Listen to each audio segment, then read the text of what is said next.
My dad works in B2B marketing. He came by my school for career day and said he was a big ROAS man. Then he told everyone how much he loved calculating his return on ad spend. My friends still laugh at me to this day. Not everyone gets B2B, but with LinkedIn, you'll be able to reach people who do. Get a $100 credit on your next ad campaign. Go to linkedin.com/results to claim your credit. That's linkedin.com/results. Terms and conditions apply. LinkedIn, the place to be, to be. We acknowledge the traditional owners of country throughout Australia and recognise their continuing connection to land, waters and culture. We pay our respects to their elders past, present and emerging. Welcome to This Song Is Yours. We're a music podcast that chats to artists, musicians and creatives on their songwriting craft and upcoming projects. I'm your host Simon Fink and welcome to episode 268. Today's guest on the podcast is New York songwriter and musician Gus Dapperton. The alternative pop star, who some people might know through his gargantuan hit Supalonely with Benee, is releasing his third studio record this week, which is titled Henge. It's a brand new chapter for the songwriter and we're very much here for it. Sonically, it's a beautiful record. Before we get down to business, make sure you're subscribed to both this podcast and our new This Song radio pod. You can find details for both in the episode show notes, which is also where you can find all of our social media channels, and subscribe to those if you haven't already. Our guest today is Gus Dapperton. Born in New York, the songwriter, musician and creative has been making music and art since he was a teenager.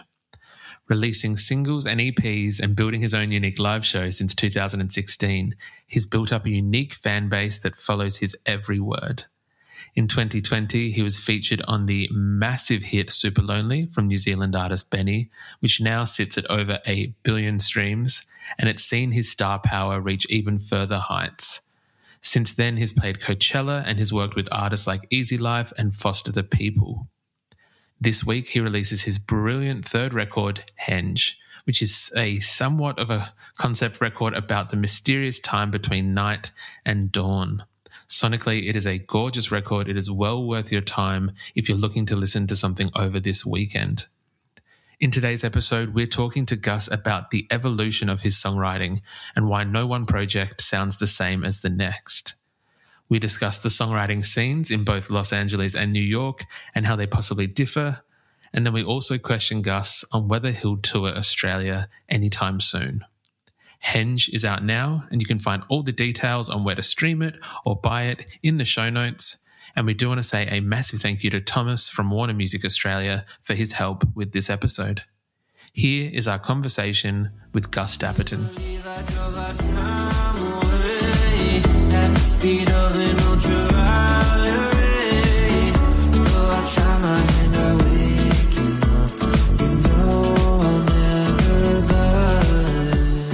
Please welcome to This Song Is Yours, Gus Dapperton. Hello, sir. How are we? Good. How are you? Very well, thank you. Thank you so much for joining us.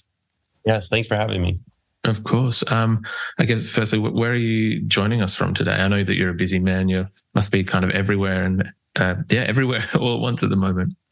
When I'm on tour, I'm everywhere, but generally I'm in my home base is New York, and I live in Bushwick in particular. Lovely. I love Bushwick. Very lovely neighborhood and suburb. Yeah. It's an extremely exciting time for you at the moment, Gus. There's a brand new record out called Henge. It comes out this week. Congratulations on this record. Thank you. Yeah, I'm really excited for it to finally come out.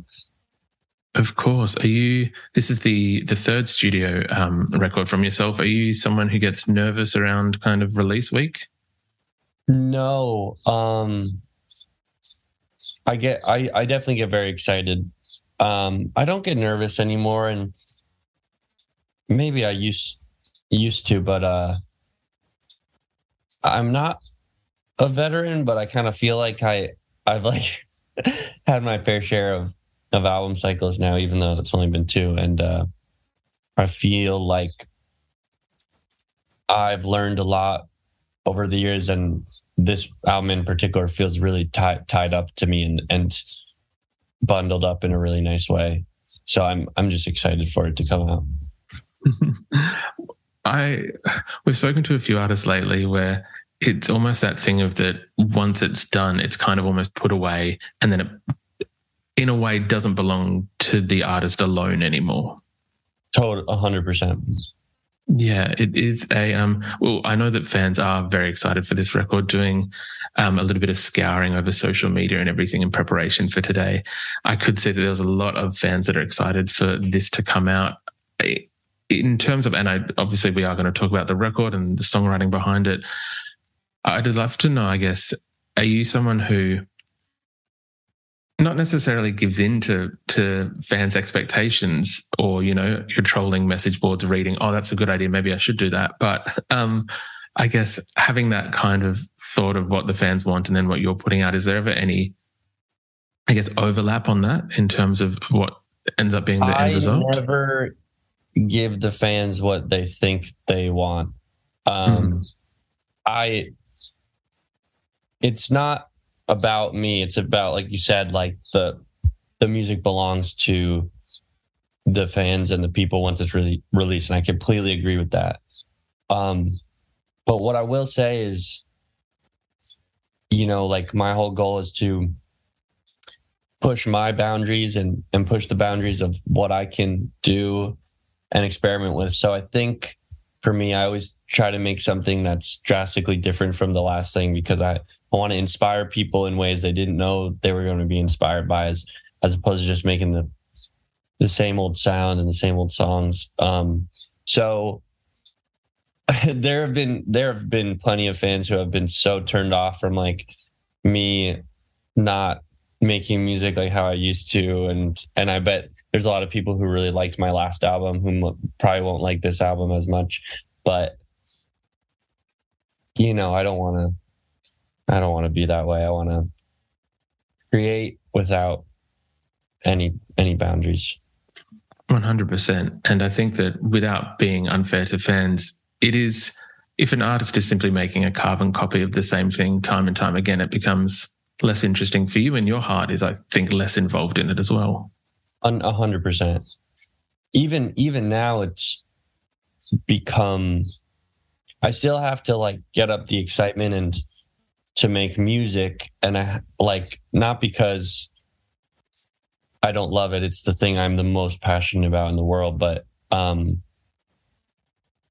it becomes, when it becomes a routine, I don't find myself making anything good. So I like to change the approach completely for each one. Yeah. 100%. I did hear that this time around for the album Henge, you almost like reverse engineered the songs in all, and kind of worked your way back from that. Totally. And yeah, that's like for the couple of years, like after COVID and Orca, that was a record where I really kind of just sat on the guitar and wrote all the stuff, and had the whole album kind of before had a lot of the songs before I even like produced them out. This one, it was more almost like story focused, and I had a lot of the song names written out, and I knew what the mood of the album was supposed to be, and what like the duality was supposed to be, and what the sonics were supposed to be. So I wrote down a lot of the song names and would write the moods for the songs and write songs around that, which was a really fun approach that I don't think I would have been able to make a lot of these songs without doing that first. Yeah.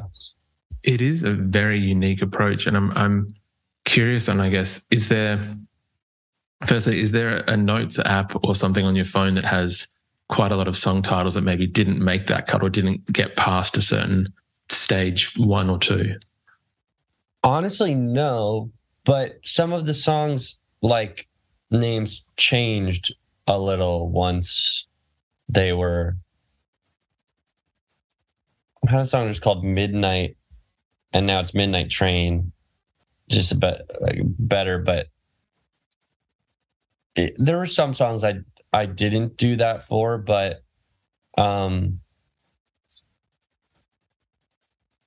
no, I think I used all of them, kind of. Yeah. That's very impressive. No waste, all all killer. The record Henge does, well, the title refers to the phenomenon Manhattan Henge, which is this kind of thing that happens, I believe, once or twice a summer in New York, where the sunset aligns with the east. I want to say east-west skyline. Yeah, I guess the west skyline, and it just lines up between the buildings really nicely a couple times throughout the year, and it looks crazy. It looks like the world's about to end, which is sort of what I was kind of envisioning. Yeah, that's where I was. That's where I was going to kind of go. I was like, where did the title come from in terms of what inspired you to name the record that? Or I guess that kind of does answer that. So I had seen that, and I'd become interested in using the sun as a symbol for the album. And there was one night in particular, I had a really late night out, and I got on the train and it was dark. And when I got back into Brooklyn, I got off the train, the sun was coming up, and I started running home because I wanted to get home before the sun came up. And I was like, I felt like if I didn't get to sleep, I was just never going to sleep. And I sort of related it to like this world after quarantine. And for me, it was really tough to reintegrate back into society because I was always super introverted, and it took a lot of work to like become more of a social being, which gives me a lot of joy and adrenaline now. But after that, it took a while to get back into that. And I think I'm sort of related Henge and the sun going over the sunset to being trapped in this weird twilight zone of New York. And if I didn't make it home before the sun comes up, then I would be kind of stuck there. So it kind of all just relates to life and what's been happening recently. But yeah. I feel like the record has captured that very well. We were very lucky enough to have a listen to it before it has come out. So thank you for that. And it is, it's the best way I can kind of describe it is currently winter here in Australia. And so it's kind of, there's no sun. It is a perpetual grey or purplish kind of sky. Really? Yes. Wow. Yeah. Huh. I did not know that. I feel like it's almost a great record to be coming out in Australia at this time because it suits the mood almost to a T. Yeah. Okay. Nice. With creating these songs, did you find yourself having to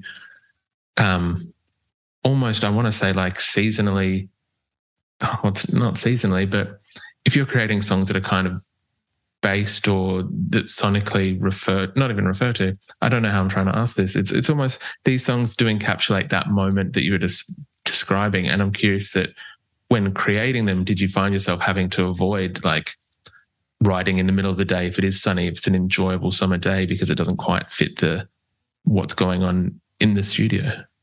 To get inspiration, I definitely needed to have a lot of like experiences. And I always say that to people who are maybe think that they should be like working harder than they are. And I always kind of say like, once you put a certain amount of time and effort into your craft, you need to go have those real life experiences in order to reflect and be inspired and go make things. So once I had all that inspiration, I wrote the song Wet Cement, and I wrote the name Wet Cement, and then I kind of wrote the thing to it, and then I wrote the name of the album. And then once I had the idea for the album, it was just, I was making it any time that I possibly could. So it was all kind of already inside of me, the inspiration. That's awesome. I love that. I know that you're quite a producer yourself in terms of that you like to do a lot of the, I guess, be hands-on in what you're creating. Was that the same for this record, or was there one or two people that you kind of let into the world of Henge? Yes, I experimented a lot with other producers and writers to try to just find someone that I really clicked with, just to get some ears on it. I still was sitting on the computer and producing everything for this, but I met this brilliant writer producer named Ian Fitchuk, who I wrote a lot of the album with. And he was so down with like hearing my whole vision, and he was super good at hearing what I had to say, having these real talks, and then this season, Instacart has your back to school. As in, they've got your back to school lunch favorites like snack packs and fresh fruit. And they've got your back to school supplies like backpacks, binders, and pencils. And they've got your back when your kid casually tells you they have a huge school project due tomorrow. Let's face it, we were all that kid. So first, call your parents to say I'm sorry, and then download the Instacart app to get delivery in as fast as 30 minutes all school year long. Get a $0 delivery fee with your first 3 orders while supplies last. Minimum $10 an order. Additional terms apply. My dad works in B2B marketing. He came by my school for career day and said he was a big ROAS man. Then he told everyone how much he loved calculating his return on ad spend. My friends still laugh at me to this day. Not everyone gets B2B, but with LinkedIn, you'll be able to reach people who do. Get a $100 credit on your next ad campaign. Go to linkedin.com/results to claim your credit. That's linkedin.com/results. Terms and conditions apply. LinkedIn, the place to be, to be. Capturing that. So I think sometimes people go into sessions with things they want to try to get out of it already and try to do. And he was super good just hearing me out and adapting to what we were doing. So he's awesome. Yeah.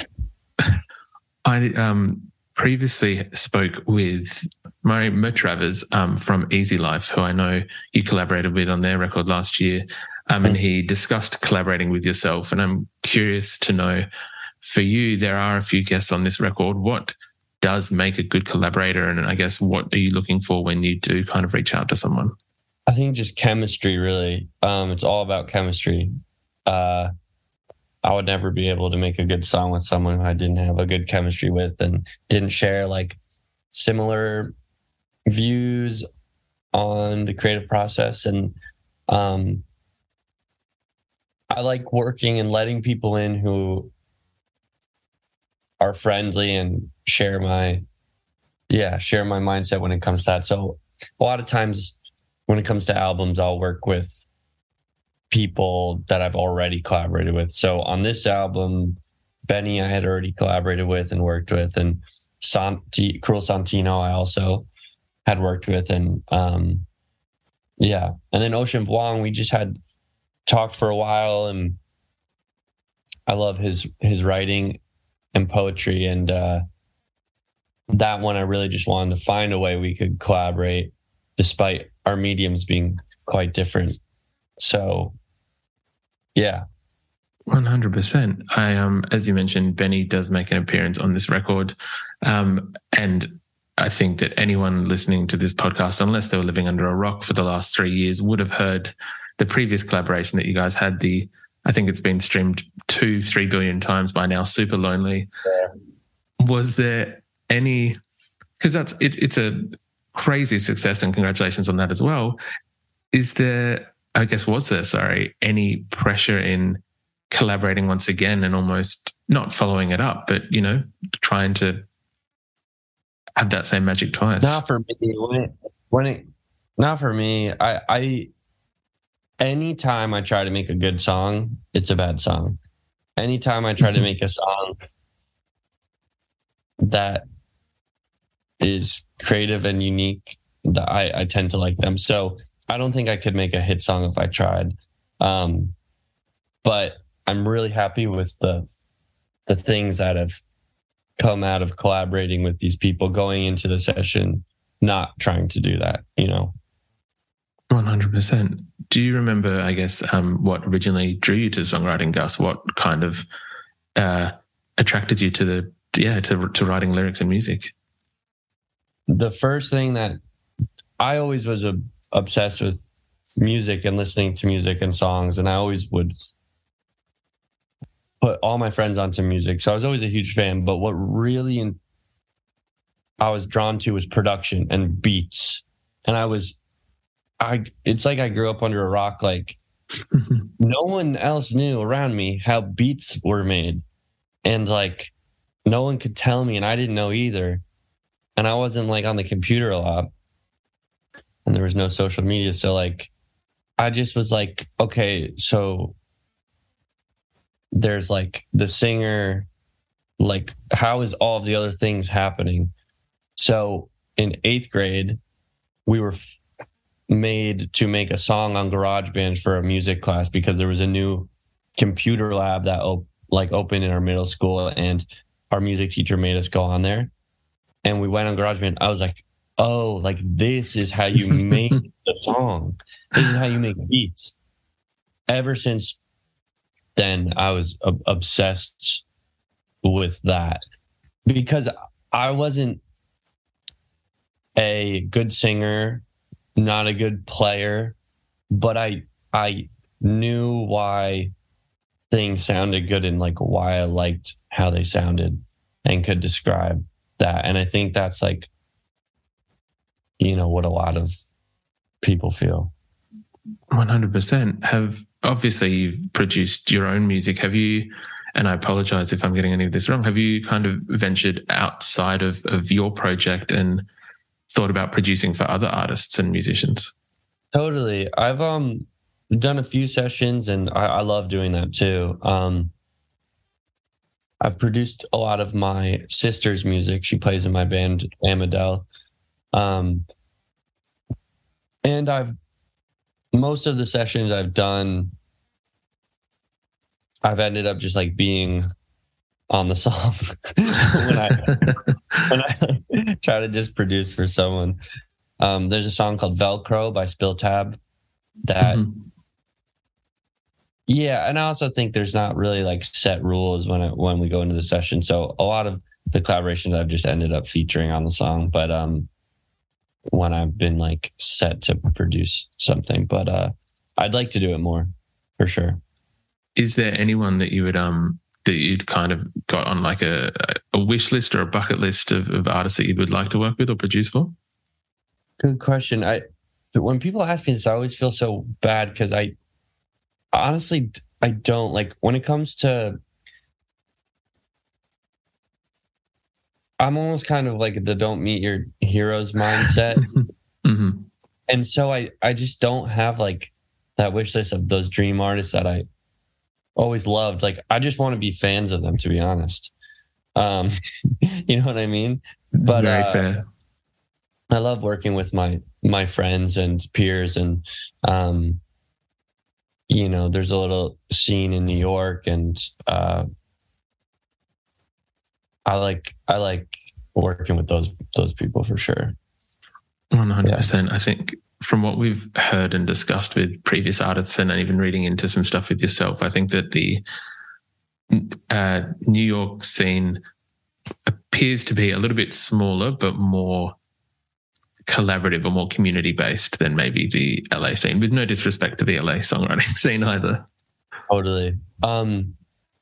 Yeah, when I went out to go out there sometimes to try to write with people, I guess it just feels a little more, like LA popped up because of Hollywood. And so the whole city was revolved around that for a second. And music is similar in the sense where it's a bit of the whole city is almost like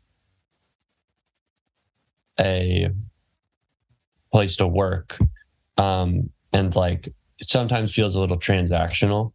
That's where all the songwriters and producers live and people coming in and out. Whereas in New York, it's more of just a local artist scene, and more collaborative. It's smaller, and people are always going to everyone's shows, and people are always playing shows everywhere. So I totally feel that. I can, yeah, from even from an outsider's perspective, it does seem that the New York scene is a little bit more community shaped or based.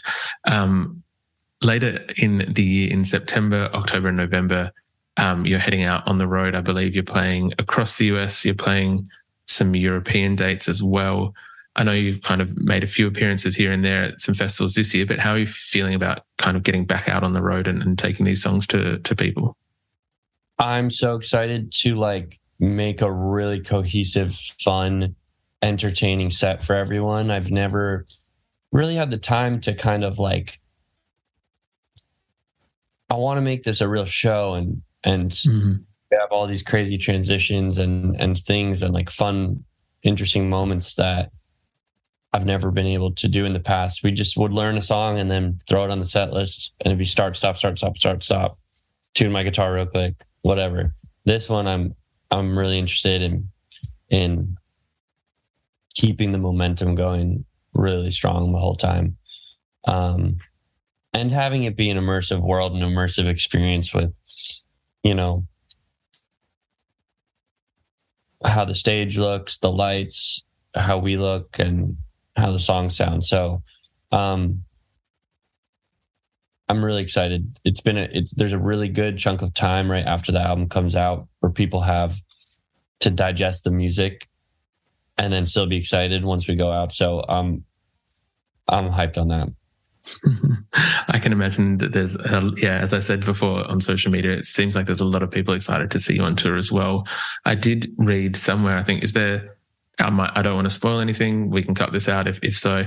Is there some choreography planned as well that I heard? Totally, yeah. But I've been incorporating ever since I made my first music video. I just did this one little dance that I was doing. I didn't even think the camera was on, and my friend Matt put it in, and it became people's favorite parts. And then it got me interested in dancing more, and I was going to the club and like DJing, and I just began to love dance. And my last record was such not a dance record that I wasn't able to incorporate it. So with this record, I'm really excited to reintegrate that side of me and actually do choreo and stuff. But yeah, there's a moment where me and my sister do this really fun choreo for the song Don't Let Me Down. It's what me and Benee do in the video. Yeah, that's awesome. I know that I will imagine a lot of people are going to be looking out for that now. Very quickly, I know I wanted to be just a tiny bit selfish and kind of ask about my favorite track on the record. I loved the chorus, and I thought that the instrumentation was very playful on it. It was The Stranger, which is about, I think, 5 or 6 tracks into the record. Yeah. I was wondering if you could just give us a little bit of behind the scenes of, I guess, where that song came from or what inspired it. So that is one of the ones I made with another producer, Ethan Gruska, who I went to his spot, and that was one of the few songs where I kind of didn't really go into it knowing exactly. I think I had the idea of like The Stranger being this symbol or something on the album, but didn't have a super strong mood in mind. And he just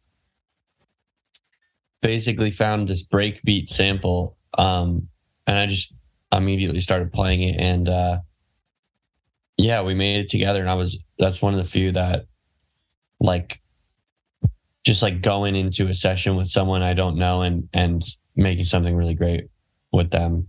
So yeah. I do love that song. So thank you very much for sharing that with us. As I mentioned a second ago, you're on tour. I know that it's kind of running to the end of the year. It might be a bit of a cliche question to ask, but we do have to ask it. Can we expect to maybe see you in Australia at some point supporting the album? Yes, I would love to come to Australia. And I think it's getting closer to being able to do that. Hopefully top of next year or something. I don't want to get anyone's hopes up, but I think after I went one time in December, January, and it was awesome. And I think just after COVID, it became difficult, especially if you weren't a super massive artist, I guess. So I think we're at the point where we're going to be able to make it happen. Yeah. Beautiful. Look, that is very exciting. And I know even that little shred of hope is going to give a lot of people some delight this week. So thank you for sharing that. Yeah, of course. Gus, we would usually ask our guests what they're currently listening to. Is there anything at the moment that is on high rotation for yourself? Yes. There's a song called Baby Baby by Sports, and I just can't get enough of it. I don't know what it is. So good. What kind of genre is it? It's like indie pop, indie rock, and I used to listen to Sports a lot, and their earlier albums, I totally forgot about them. And then my sister started listening to it, and I didn't know she knew that band, and she put me on, and I think it came out a year ago, and it's super good. That is awesome. Really catchy melodies. Oh, sick. I am going to go check that out after our conversation today. Gus, thank you so much for coming onto the podcast, and congratulations on Henge, which is out now. We'll have it all in the show notes for people to buy, stream, follow you on your socials to make sure that if there is a tour that they're updated immediately. But yeah, thank you again. Awesome. Thank you so much.